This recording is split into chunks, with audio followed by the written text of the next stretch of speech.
Group, 8 guys in your room, I believe, have had double-digit game experience. Half of them have played in over 20 college games. Just when you attack that room, when you're with them each and every day, knowing there's not a lot of in-game experience, you got the coach, just how does that elevate everybody? Oh, the expectations are high, number one. And my challenge is to make sure to see if they can elevate it. All right. Coach talks about details and fine-tuning your game and, taking your game to another level, and they have an opportunity to do that. I got, those 3 main starters that are coming back with over, 100 starts for Saluki football. And, the expectations when they step on this field are pretty damn high. When you think of guys like Finsky, who of course was here a year ago, don't have to rehash his whole story, but obviously Marcelo too. Those guys were here. They were within your program. Even though they didn't get on the field and play snaps for the Salukis, how big was it that they at least have a year under their belt, and now can you sense how that year's helped them in fall camp? Just their acclimation to the program is always big when you are a new kid, whether it's a freshman, whether it's a transfer. There is, growing pains and learning an offense, learning a defense, learning what the proper fundamentals that a coach wants from you. It's not easy. It takes time. And so, it was hard for those 2 guys, Marcelo and Noah, to come in and go, they want to compete. They want to get on the field, and then having that stripped from them last year. But, it humbled them. It also, put in perspective what this game is right now and how important, each play is and approaching it. And, you never know. You never know when it's over. You never know when it's going to be done. And so, they've been a really pleasant surprise, where they've come in here and attacked it. They got leadership qualities and guys that have played, and they just bring a lot to the room. Coggle brought a lot a year ago. Now Chase kind of really slides in there to the center spot. Chase, fans know him. He's been around. He's got that experience. Where have you seen him utilize just those reps to now really be, there's no doubt he's the leader of your room. He is. He is solidified that he's the guy and came back, to be the guy, and, just handed him the keys to the car, and he has embraced that role tremendously. He's got a voice with the whole offense, with the whole team, and, the way he approaches himself, the way he talks, and he's hungry. He is. He wants a big year, and it's fun to see that guy bring other guys along with him. Look, there's a lot of guys that you said who did play for you a year ago who are coming back, but you need them to be pushed. Who are guys as you look through, maybe they don't get a lot of publicity around, but guys you see in the meeting rooms that you're really like, hey, we need you. Like the expectation's high for you too. I'm excited, and where the first group is at right now, I call it the first group, but right now there's some guys that are pushing these guys, and guys like Cam Dye, guys like CJ, guys like Alex Robarge, John Nally, Aiden Logan, the freshmen from last year that have come in, and they're not red shirts anymore. The Aiden Durig, the Blaine Halley, guys that have, they want a piece of this too, and they want to. The best way to do it is push those guys that are in front of them.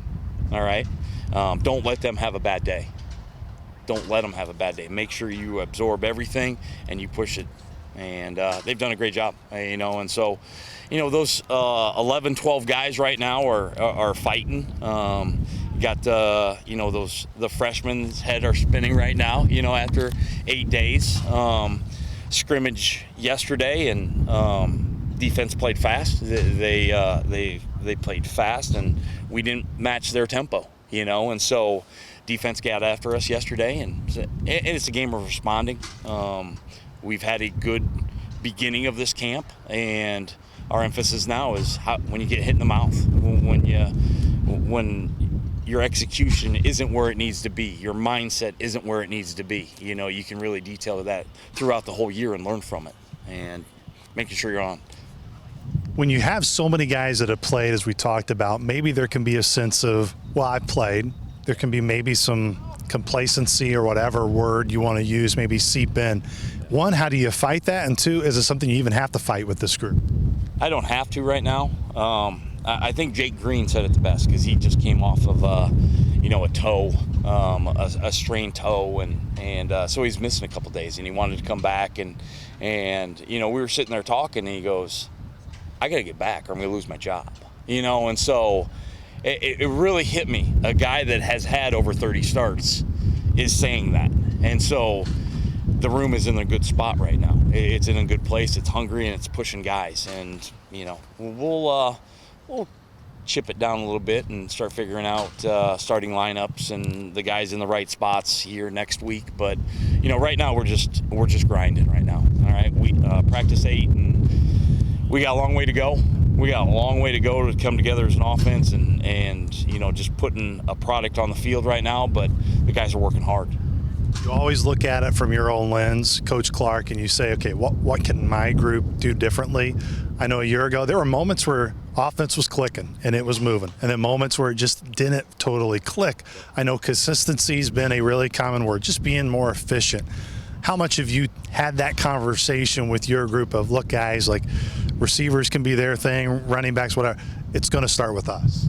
It has to start with us. We don't get a bad day, and because you talk about run game, you talk about the pass game, and it starts with the guys in the trenches. And so that mentality you got to have, the instilling in that, the leadership that we have, approach to a practice, approach to a plan, approach to how you study the game is helping our room grow. And really, we're going to be in a good spot when we head out to BYU, I think.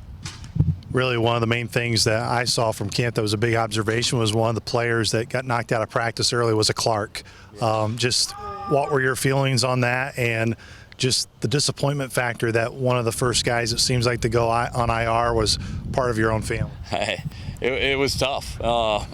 It is, you're a dad and you're a coach, and so I get to bring out both hats, and so when your kid pulls up a little lame, you go, God dang it. You swear at him first and then you give him a hug, so probably should have went dad first, then coach, but I went coach, then dad. And no, he cares, he's invested, he's worked his ass off. And so you hate to see that with any kid, you really do, when they're invest and put so much time and work and effort, and you don't want to see that for anyone, but he'll be back.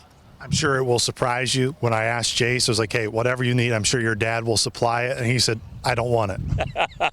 Well, you better go to his mom then. He's got a plan B.